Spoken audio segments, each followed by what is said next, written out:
आज आपण दुसऱ्या ज्योतिर्लिंगाची म्हणजेच मल्लिकार्जुन ज्योतिर्लिंगाची कथा ऐकूयात. एकदा गणपती आणि कार्तिकीय या दोघांचं लग्न करण्याचा विचार माता पार्वतीच्या मनात आला. पण प्रश्न होता की दोघांपैकी कोणाचं लग्न अगोदर करायचं. म्हणून माता पार्वतीनं दोघांची परीक्षा घ्यायची ठरवली.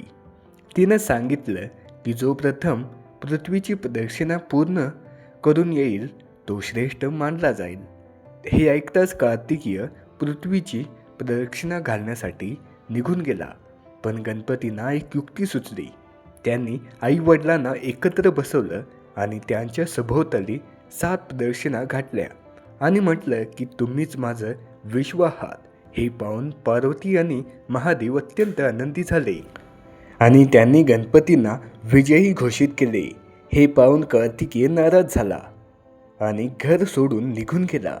काही दिवसांनी पार्वती पुत्रासाठी चिंताग्रस्त झाली आणि महादेवांसोबत कार्तिकेयाच्या शोधात गेली.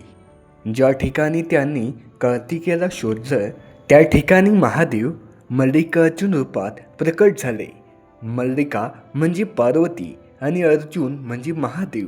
तेव्हापासून त्या ठिकाणाला मल्लिकार्जुन क्षेत्र म्हणू लागले, जे कर्नाटकात स्थित आहे.